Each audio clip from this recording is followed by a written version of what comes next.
नमस्कार साथियों, धोरा क्लासेस पर एक बार पुनः आप सभी का स्वागत है। दोस्तों, केवीएस ने एक बहुत बड़ी वैकेंसी का नोटिफिकेशन जारी किया जिसके बारे में मैंने आपको अपडेट दी है। उस वीडियो सेशन में अधिकांश लोगों के यही कमेंट थे कि सर जो नॉन टीचिंग पोस्ट है जिसमें 12वीं पास आवेदन कर सकते हैं, ग्रेजुएट लेवल के जो कैंडिडेट है यानी स्नातक स्तर के जो बच्चे हैं जिन्होंने कॉलेज किया है अभी अभी, वो आवेदन कर सकते हैं। ऐसी आप पोस्ट के बारे में डिटेल से बताइए। तो इस वीडियो सेशन में मैं आपको आसान भाषा में एकदम अच्छे तरीके से बताने वाला हूं कि कौन सी जो पोस्ट है उसके लिए क्या एज लिमिट है, किस तरह सिलेक्शन होगा और क्या उसमें एजुकेशनल क्वालिफिकेशन का क्राइटेरिया रखा गया है। और ये मैं सब आपको ऑफिशियल नोटिफिकेशन के माध्यम से ही बताने वाला हूं।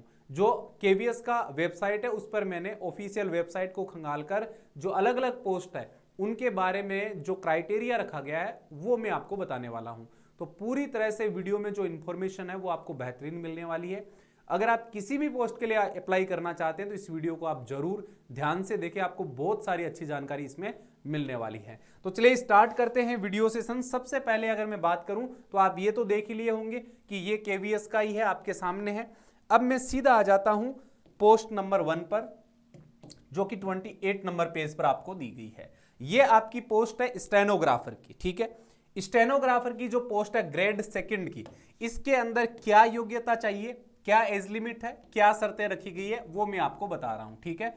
देखिए यहां पर क्लासिफिकेशन जो किया गया वो तो ग्रुप सी का किया गया, यानी स्टेनोग्राफर ग्रेड सेकंड की जो पोस्ट है वो ग्रुप सी में रहती है। सैलरी इसमें 52,000 से लेकर 20,200 आपकी बेसिक सैलरी है। ग्रेड पे इसमें 2400 आपको मिलने वाला है, जो कि अच्छा है। इसके बाद में बात करूं तो एज लिमिट इसके अंदर जो रखी गई है वो अपर एज लिमिट 27 वर्ष है। कहने का मतलब ये कि कम से कम 18 अधिकतम 27 वर्ष इसमें उम्र सीमा रखी गई है।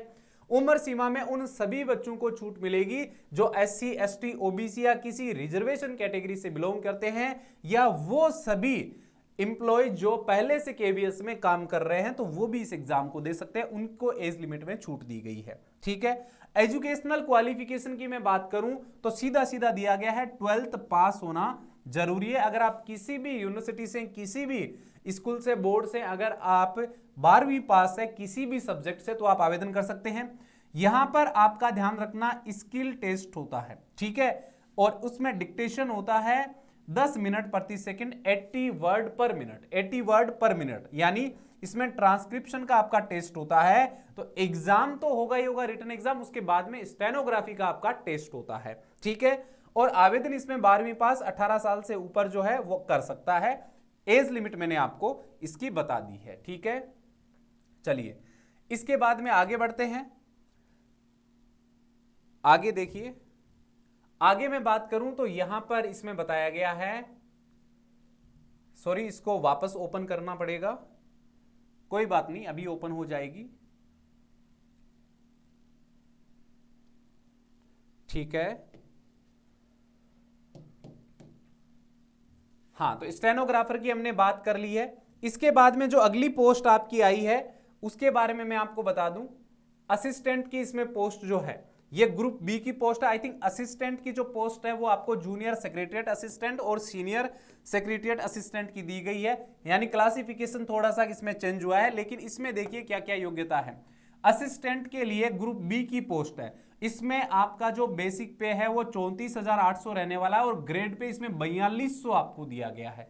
तो काफी अच्छी भली इसमें आपको सैलरी मिलने वाली है।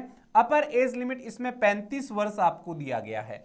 एससी, एसटी, ओबीसी को इसमें छूट दी गई है। ग्रेजुएशन के साथ में इसमें 3 साल का एक्सपीरियंस का बोला गया है। अगर यूडीसी का आपके पास 3 साल का एक्सपीरियंस है तो आप इसमें आवेदन कर सकते हैं। ये इसकी योग्यता रखी गई है। आई थिंक ये डिपार्टमेंटल जो वैकेंसी है उसकी योग्यता है। तो ये असिस्टेंट की पोस्ट डिपार्टमेंटल प्रमोशन के तहत रखी गई है, ठीक है। तो इसको छोड़ते हैं, आगे बढ़ते हैं। आगे देखिए, अगर मैं बात करूं तो पेज नंबर 30 पे इसमें आपको दी गई है अपर डिवीजन क्लर्क यानी यूडीसी की। और यूडीसी मतलब सीनियर सेक्रेटरीट असिस्टेंट की जो पोस्ट है उसकी हम बात करते हैं। ये पोस्ट आपकी ग्रुप सी में आती है, ये पोस्ट ग्रुप सी में आती है। इसमें 20,200 बेसिक पे है और 2400 इसमें ग्रेड पे रखा गया है, ठीक है। पेन चेंज करके बता देता हूं। और इसमें 30 इयर्स अपर एज लिमिट रखी गई है। और जो पहले से ही काम कर रहे हैं केवीएस में उनके लिए कोई अपर एज लिमिट नहीं है। एससी, एसटी, ओबीसी को इसमें छूट दी गई है। यहां पर थोड़ी कटौती हो सकती है, 18 से 27 वर्ष इसकी जो एज लिमिट है वो इस बार रखी जा सकती है, क्योंकि ये 2017 की रिक्रूटमेंट रूल्स है उसके अकॉर्डिंग मैं आपको बता रहा हूं। 8% कोई अपडेट नहीं किया गया है, यही है वेबसाइट पर, तो मैं आपको ये बता रहा हूं। तो हो सकता है कि 30 ईयर रखी जाए, हो सकता है 27 रखी जाए, ठीक है, छूट आपको मिल जाएगी।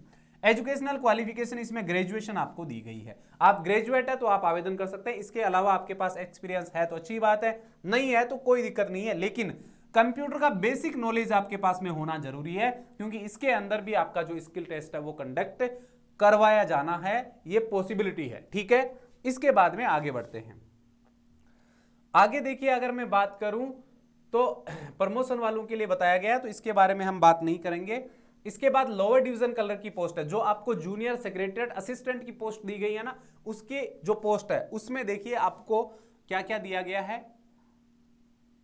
हाँ, अब देखिए इसमें आपको दिया गया है कि ग्रेड सी की पोस्ट है, ठीक है, ग्रेड सी की पोस्ट है, 20,200 बेसिक सैलरी है और 1900 ग्रेड पे इसके अंदर दिया गया है। इसमें हो सकता है इंप्रूवमेंट कर दिया जाए, कोई बड़ी बात नहीं है।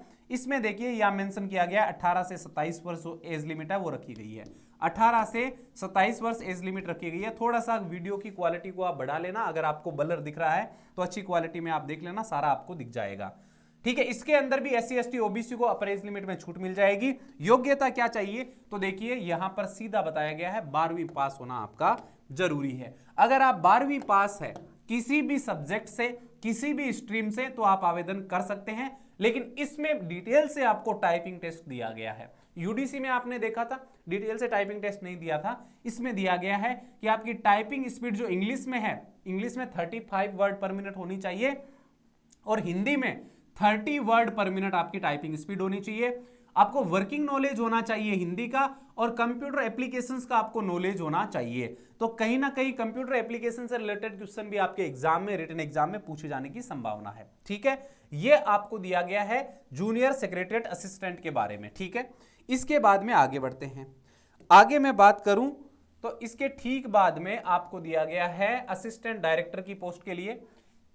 ये तो बड़ी पोस्ट है, इसकी बात नहीं करेंगे, क्योंकि इसके बारे में जो अप्लाई कर रहे हैं उनको पता है कि इसमें क्या क्या चाहिए। ये 100% प्रमोशनल आपको दी गई है, इसकी बात नहीं करेंगे, क्योंकि 100% ही ये प्रमोशनल आपकी पोस्ट रहने वाली है, ठीक है।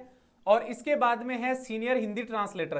ट्रांसलेटर की पोस्ट आपको दी गई है, लेकिन ये हिंदी सीनियर ट्रांसलेटर की है, तो ये प्रमोशन पे होती है, इसकी ओपन वैकेंसी नहीं होती है।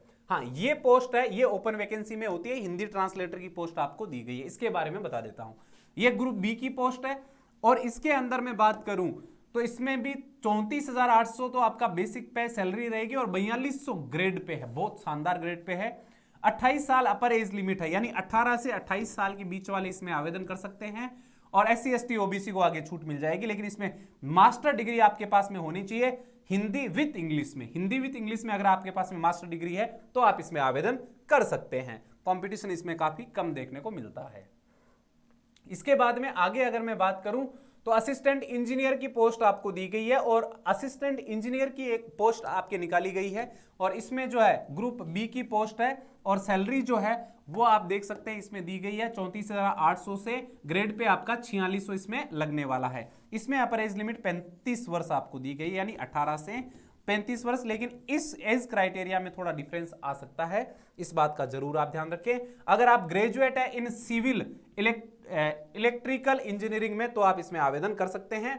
2 साल का एक्सपीरियंस यहां बोला गया है, ठीक है, या फिर आपके पास में 3 ईयर का डिप्लोमा है तो आप इसमें आवेदन कर सकते हैं। चलिए सॉरी, इसके बाद है स्टैटिकल ऑफिसर की पोस्ट है, इसको हम स्किप करते हैं, आगे बढ़ते हैं।